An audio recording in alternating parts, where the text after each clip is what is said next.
Camry бол огттой тохирох унаа биш. Авсандаа бол харамсна. Амархан уйда залах чинь. Энэ бол барай явж байгаа жоохон уйтгартай. Camry унчаад Crown-оос илүүгээд уцаад байгаа нөхдүүдэд нэг юм хэлээ. 3500 мотор тавиад өглөөгээд бити хөөрөөдөө чи эднэртээ зэрэгцэж чадахгүй. Тэр доороо Allion Premio Plus Corolla-даа бааварлаад байж. Үхэж өгдөггүй, эвдэрдгүүрээ алдартай. Моторонд нь 9-ийн тос, банкнд нь арх хийсэн ч явсаар л байдаг гэдэг. Дэлхийн улсуудад чанар болон найдвартай байдлаараа алдаршсан. Өнөөдрийн та бүгдэд танилцуулахаар мөн та бүгдийн хүсэлтээр Toyota Camry.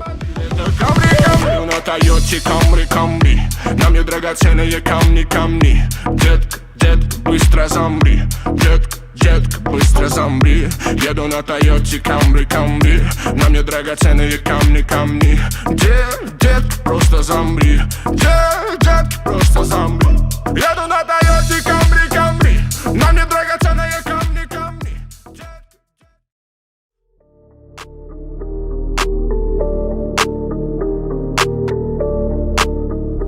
Camry бол маш эртний түүхтэй буюу бүлтэн 1991 оноос эхлүүлээд XV 10, 20, 30, 40, 50, 70 гэх загваруудаа одоо болтол үйлдвэрлсээр ирсэн. Ялангуяа Орос, Казахстанд бол маш их алдартай. Camry 3.5, Camry 3.5. Любида стана только мати Camry 3.5. Camry 3.5, Camry 3.5. Любида стана только мати Camry 3.5. Бүр тэр дундаа Казахстанд бол ялангуяа бүр Camry бүр шүтлэж, бурхан шигээ дахиж бүр зургийг нь хоймортой залхаас наагуур ундаг. Нэлээ үнэтэйч байдаг. Тэнд баг Camry унна гэдэг нь өөрөө нийгмийн бүр нэг том статус илэрхийлж байна. Народный бренд классика. Сделал один раз, и это навсегда. С молоком матери, с кровью отца. Camry. Тебе тоже нравится. Ганц Казахстанч биш. Америкт бүр 2000 оноос эхлүүлээд жилд бүр хамгийн их зарагдсан седанаар тогтмол шалгарсаар ирсэн байдаг. Яг Монгол жоохон Crown-ы сүлдэрт дарагдаад жоохон сургаггүй болчих гээд байдаг болохоос биш. Дэлхийд бол данстай нэрээ мөнхөлж чадсан. Сайн биш. Яг гэх юм бол Camry бараг л эвдэрдэг. За Camry бол моторын хувьд 3 төрлийн сонголтоогоор орж ирдэг. 3500 V6 бензин. Тэр бол яг нэлээд ховор орж ирдэг. Тэгээ 2500 цуваа4 бензин болон 2500 цуваа4 hybrid гэсэн 3 төрлийн сонголтоор орж ирж байгаа. Мэдээж Монголд бол битүү hybrid нь орж ирж байгаа. Тухайн моторын хувьд бол би өмнөх бичлэгүүдээр бол зөндөө л ярьж байсан та бүгд бараг залхсан байгаа. Яг товчхон дурдах юм бол энэ бол Toyota-гийн бүхий л он залуу hybrid машин дээрээ тавиад гаргаж байгаа маш асуудалгүй мотор. Маш бага иддэг, хүч сайтай, эргэлзээдэх юм байхгүй. Тэгэхээр энэ удаад Camry-гийн мотор дээр ер нь бол нэг яриадах юм байхгүй гэсэн. Та эргэлзээлгүй сонгож болно. Яг гоо эвдэрлийн гэмтлийн тал гэх юм бол нөгөө л өлөг болсон hybrid-аар ярина шүү дээ. Цахилгаан помп шатах, батарей муудах гэх мэт. Бусдаар бол яг үндсэн хөдөлгүүр талаасаа, мотор талаасаа бол ямар ч асуудалгүй. 50 Camry бол 40 Camry-г бодох юм бол загварын эрс шинжлэлийг бол хийж чадсан. 40 бол жоохон палбар, загвар муутай харагддаг байсан бол 50-аас эхлүүлээд энгийн даруй хэрнээ нэлээд тийм бизнес класс седан шинжийг бол агуулж гарч ирсэн. 55 гэж бас байгаа. 55-ыг хэрвээ та сонгох юм бол урд их гэрэл, урд гүпер болон хойд гэрэл, хойд гүпер нэлээд өөр загвартай болчдөг. Мөн сток бод нь арай гоёлын дуу загвартай болж ирдэг. Дотор солон бол гаднах шигээ ер нь нэлээ энгийн даруй бөгөөд маш нүдэнд эвтэйхэн. Загвар хийслэл бол сайтай, илүү дутуу юмгүй, мөн ашигласан материалууд нь бол маш өндөр чанартай. Эзэж урагдаж халцран, хуучран, хятна, дуурна гэсэн ойлголт бол Camry-д огт байна. Тэгэхээр салон тал дээр бол маш сайн. Энгийн даруй бөгөөд чанар сайтай. 55 Camry дээр салон багсаа жоохон өөрчлөлттэй. Яадаг вэ гэхээр өрүүл нь ийм 3 салаа өрүүлтэй болчдөг. Тэгээ өрүүлийн бүтэн удирдлагатай ирнэ. Үйлдвэрээ хөгжимтэй болчдөг. Хянах нь арай өөр болчдөг. Өөр өнгийн гэрэлтэй, өөр загвар дизайнтай болчдөг. Тэгээ парны удирдлага нь жоохон ондоо болчдөг. Гэх мэт багсааг өөрчлөлтүүд 55 дээр байдаг. 55 гэхдээ ер нь 50-га бодох юм бол хамаагүй опшн жоохон өндөр байдаг. Camry бол хойд зорчигчтой бол хангалттай том зайтай байж чаддаг. 3 том хүн энэ хойно ямар ч асуудалгүй чигцэлтэлгүй суух боломжийг олгодог. Машин маань урдаа хөтлөгчтэй учраас хойшоогоо явсан нөгөө кардан гол байхгүй учраас голын хүн бол ямар ч асуудалгүй эвтэйхэн сууж бол чаддаг. Дээшгээ таалдуулах тулсан юм байхгүй, урагшаа хөлрөө тулсан юм бол байхгүй. Их чөлөөтэй. Хойдлын салооны хийх ч гэсэн ямар ч өөлөөд байх юмгүй. Хойшоогоо үлээсэн партай, пар нь халуун жүлээн, хүйтэн жүлээн. Үүнийдээ хойдл дээр бол яриад байна. Ямар ч асуудалгүй гэсэн. Camry-ний багаж 440 литрийн багтаа амжтай. Ер нь ингээд харах юм бол бусад нөгөө хойноо батарейтай hybrid машинуудтай харьцуулахад бол седан мөртлөө Camry бол нэлээд том харагддаг. Яалчгүй зай сайтай саруулах нь. Одоо энэ дээр зөндөө юм байгаа энэ доор. Тэгэхээр дээр нэг 3 цүнх тавьсан байгаа. Энийг өөр битүү том хангалттай зайтай. Тэр цаагаараа бас юм шивжээд хийчих боломжтой. Ер нь нэлээд саруулах юм байгаа шүү дээ. Багажны үед бол асуудалгүй багтаацсан. За Hybrid Center-ийн инженер Батуулдахаас хэдийн юм тодруулах гээд ирсэн байна Camry-ийн тухай. Тэгэхээр таны хувьд Camry түгээмэл тохиолддог ямар тийм асуудал байна вэ? Ер нь эвдрэл гэмтэл талаас. За ер нь Camry гэхээсээ илүү ер нь Монголын замын нөхцөл байдлаас шалтгаалаад ерөнхийдөө явах ангийн эвдрэл байна. Батарейны эвдрэл байна, ABC эвдрэл байна. Агаарын бохирдлоос болоод EGR коллектор бохирдох. Тэгэхээр ерөөсөө явах үед англиар бусад машинтай л адилхан. Замын нөхцөл байдал. Батарей гэхэлэр нөө бусад hybrid машинтай адилхан л асуудал үүснэ л гэсэн үг. Тэрнээс нэг илүү дутуу тийм сүртэй өөр эмзэг юм бол байхгүй гэсэн үг. Тэгээ яг Camry за энэ нэг муу игцэндээ дутуу игцэндээ гэсэн юм бол би Camry-аас олж хараагүй. Тэр Camry ер нь таны хувьд ямар машин бэ? Хин нэг авах гэж байвал дуртай яд дэмжиж зөвлөх үү те? Зөвлөн. За баярлалаа. Тэгэхээр бидний хамтран ажиллаж байгуулах бол Hybrid Center байгаа. Та бүхэн hybrid машин ундаг бол машин чинь ямар нэг асуудал үүссэн бол бүх төрлийн асуудлыг Hybrid Center дээр ирж шийдүүлж болно.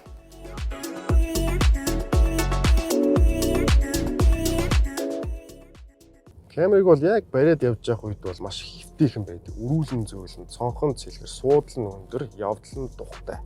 Нөгөө би та бүгд өмнө Harrier-ийн бичлэг дээр ч ярьж байсан, RX-ийн бичлэг дээр ч ярьж байсан нөгөө Camry-гийн K гэдэг платформ дээр суурилсан гэж ярьдэн шүү дээ.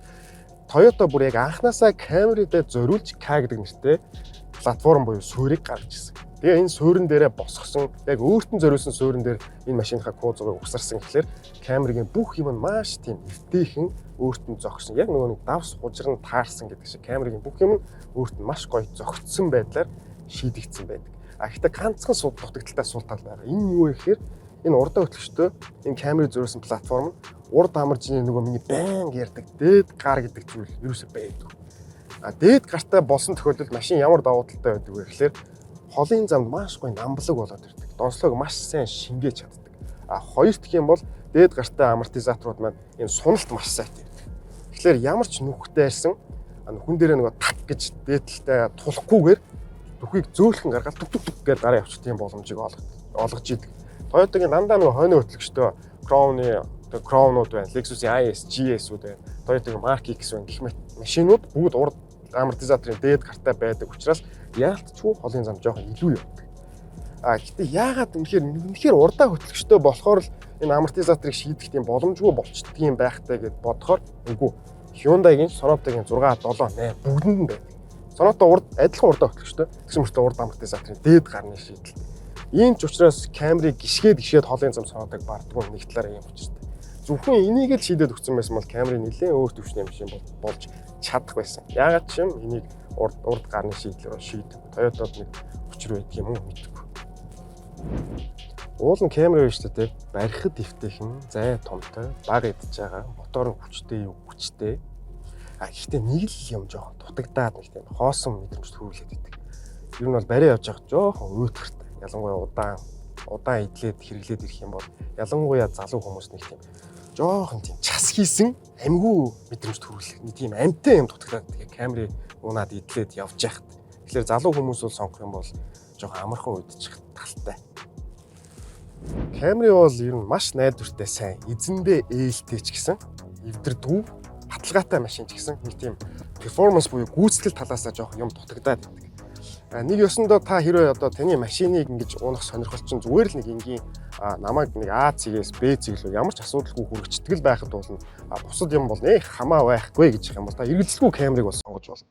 Харин та арай өөр төрлийн тий А цэгээс Б цэг рүү хүргэх хооронд энэ машин яг ямар хуу характер гаргаж чинь тий эргэлтэн дээр ямар байна, хурд хүч нь ямар байна, тоормс гიშх хөдлөх зогсохуйд ямар мэдрэмж өгч юм, үүл эрүүлэхэд ямар байна.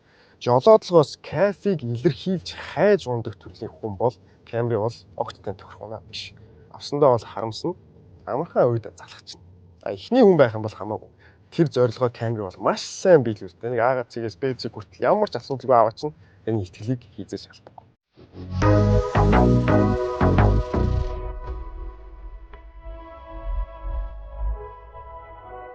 Camry-гийн 3500 V6 мотортой бас байгаа зөө. Гэхдээ нэг сонирхолтой юм адилхан нөгөө хойно хөтлөгчтэй Lexus-ийн IS, GS, Crown гэх 3500-тай машинуудтай зэрэг дэвсгээр ягаад ч гүйцэтгэв хойно л яваад байдаг. Ямар ч хэвтэй гэхээр нөгөө хойно хөтлөгчтэй машинууд маань яг адилхан мотортой мөртлөө 320 мөрний хүч гаргадаг бол урдаа хөтлөгчтэй энэ Camry тавьсан 3500 V6. Яг адилхан мотор мөртөө 268 морины хүч гаргадаг. Нэг ёсондоо үйлдвэрээсээ компьютер дээр нь чипэн дээр нь баг хүч гаргахаар програмчлаад гаргацдаг. Camry дээр Toyota аюу сонир.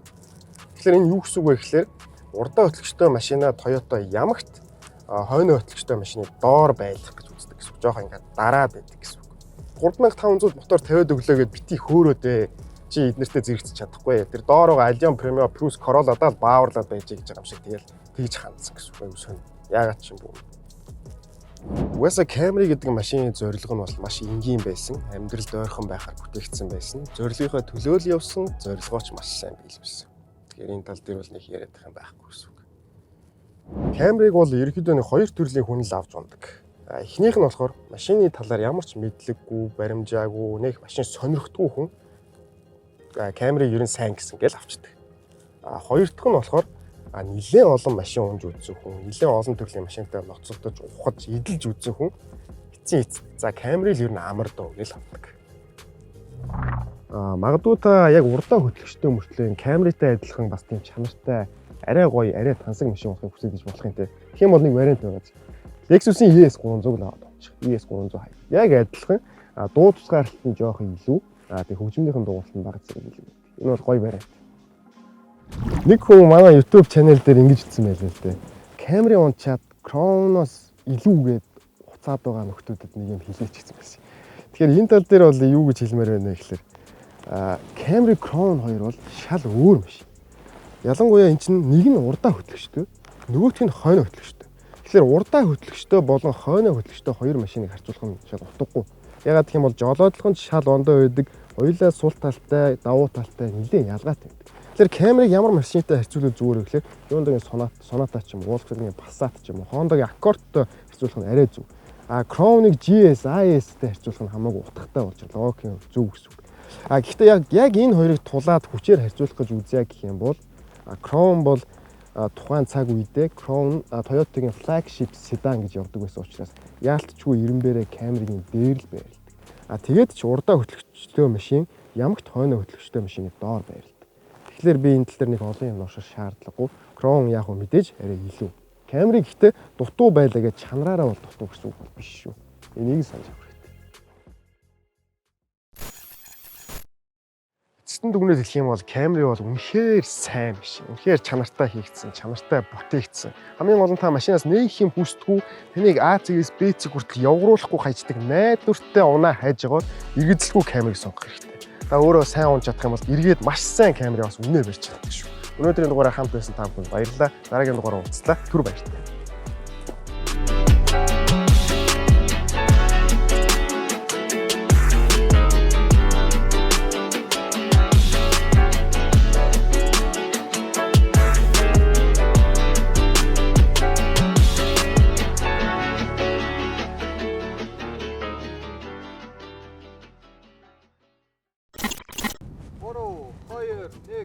явлаа.